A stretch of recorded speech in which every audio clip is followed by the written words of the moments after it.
Hello everyone and welcome to another episode of Xaereth Prevails, a Grand Arena story.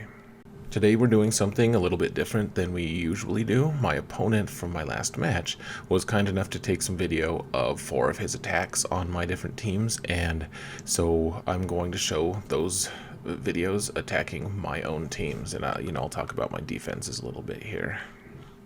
So first, my opponent is going to be attacking my Bounty Hunters team with his Commander Luke, and my Bounty Hunters team is, it's pretty quick, but Commander Luke, of course, the team goes first because of Raid Han. He has a shoot first, and so we shot Bosk. I think that's the right move. And one thing I should point out is that even though I love it when my teams hold on defense, I'm more concerned about how many banners they steal from my opponents, and so that's really what the focus is. I'm an efficiency player. I don't have a ton of really super high-powered teams on defense. They're all just kind of, for lack of a better word, annoying. Like they can really nickel and dime you, and so you see a lot of different times here where Baze is taunting and Boba was just able to get execute off and take him out.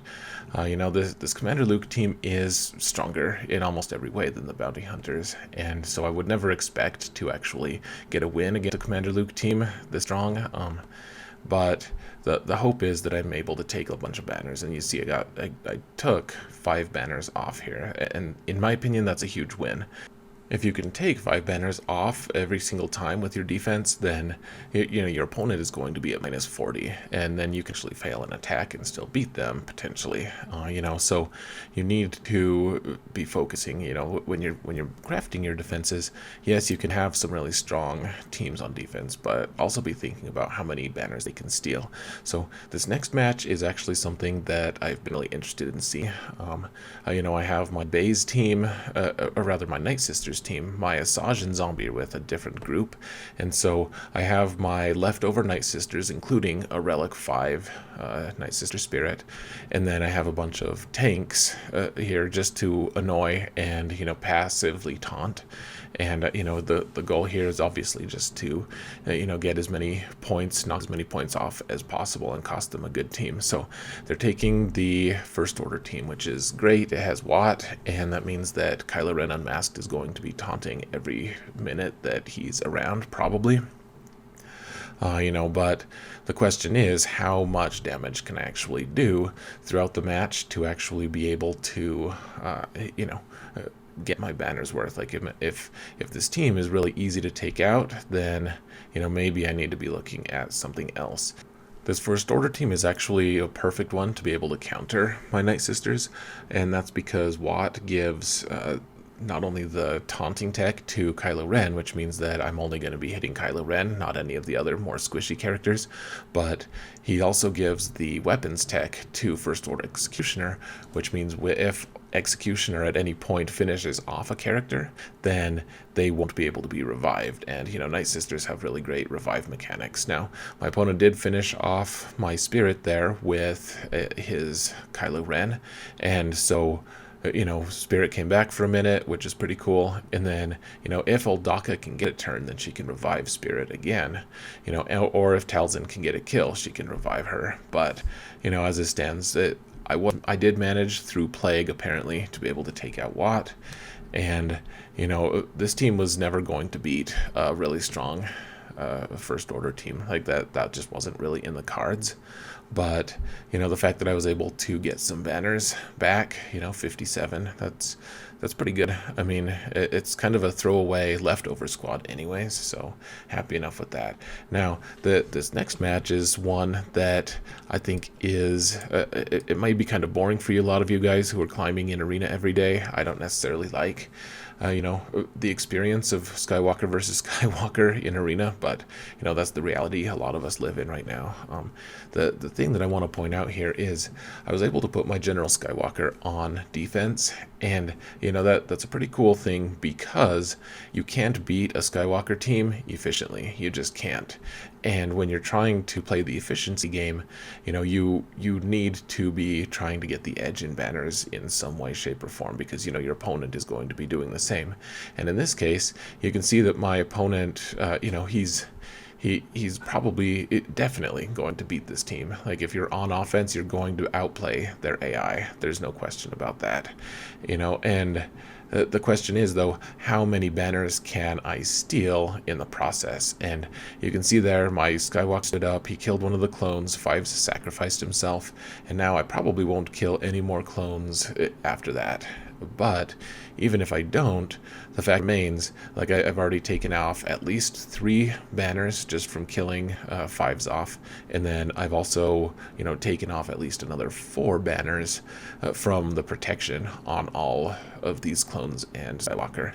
And just that by itself, I mean, that's a pretty huge thing, honestly, to be able to take that many banners off. And you're not using your own General Skywalker team on offense, so you're not being inefficient there. So yeah, I've paused it for a sec. 52 banners, that's great. I stole 8 banners from my opponent right there. And so we can come up on our very last battle here. And this is just a pretty standard Kira Nest team. My Kira team is pretty strong. I do have gear 12 on Kira and Vandor, and then I have relic 7 on Nest, and on Stormtrooper Han, and then relic 1 on L3. So it's not a bad squad. It's also not, it's not perfect. People can beat it, obviously. My opponent is running a kind of different than standard resistance team without BB-8, because BB-8 is being used with a Grievous nuke team to be able to take out a Darth Revan team if my opponent sees one, so that he can put Darth Revan on defense in turn. So you can see my squad is just kind of getting shot to pieces here already, and I've been wondering for a while, like, how effective my Relic 7 Nest is on defense. And the fact is, my team is kind of getting just shot to pieces. Like, the only offense I really have left is Nest. Though, to be fair, I think that's probably the only real offense I ever have with this team. Like, there's not any other damage dealers, except for maybe Kira sometimes doing some things, but she's more annoying than actually, dangerous. And I will say this, like, my Stormtrooper Han is very difficult to take out, even with a bunch of exposes on him. You see the L3 got a turn, and so they're shooting at her, but because they're hitting her, then she's dispelling passively all of the different debuffs on Stormtrooper Han. And, that's a pretty nice synergy there, and all of these relics are taking a while for my opponent to get through. And one thing I will say, like, my opponent was braver than I would have been with this resistance team. Without BB-8, I would have said that this team probably has no real hope of being able to get very good banners against me. And I thought maybe even, honestly, like, without tenacity up or their tenacity down, then my Nest might actually be able to run the table against this team. And so we're getting to the kind of dangerous part where if my opponent can't land a daze on my Nest, then my Nest is going to just start countering for huge amounts of damage and probably start killing some people. So you see, like, Nest already got a pretty good hit on Resistance Trooper, and their Resistance Trooper is probably safe now because Nest is dazed for a couple turns and can kind of just do what they want to me. And it's still a problem, though, because, if my Nest had been a little slower, I really do need to remod her to be a little slower.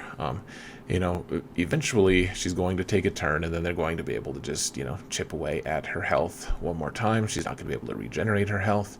One thing that really makes me happy, though, is that I did, with Nest, kill Resistance Trooper there. And now that she's stunned, she's really just not going to be able to do anything.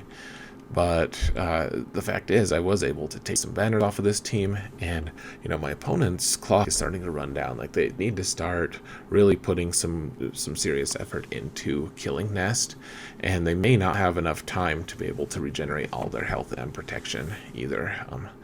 The hope is that, for me at least on my end, the hope is that they just kill Nest before they can actually regenerate any of that with Finn, and I cost them a few more banners.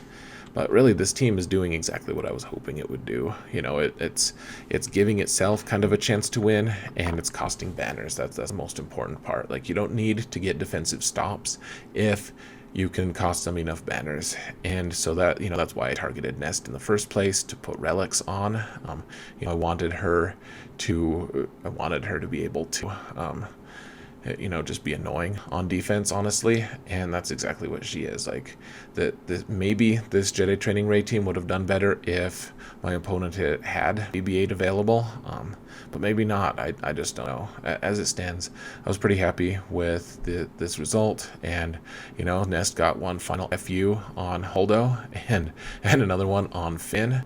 And he was honestly lucky that he was able to get a stun off, because she was starting to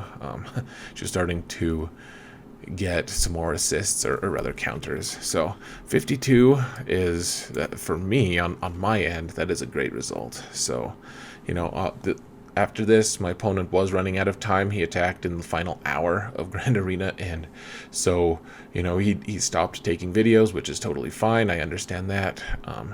But the end result here is I did end up winning, but pretty handily. My opponent did fail one attack, which was kind of not their fault. They got distracted by something external and were not able to finish off my General Grievous squad in time, so they timed out technically. But even with those extra 20 banners that you lost from that, I still would have won by over 20 banners. And so, this was a really cool showcase for my defenses. I wish that I had been able to see the rest of my defenses, but as it stands, it looks like everything's operating as I was hoping for. I really, really appreciate Big Johnny K, my opponent, for sending this footage to me, even though he knew it was gonna go onto the internet. And anyways, guys, I'm gonna sign off here, and please stay tuned for my next episode. I've already made my attacks in round 5, so gonna be good times in about a day after this is released. So have a good night, everyone, and remember that in all things, Xaereth prevails.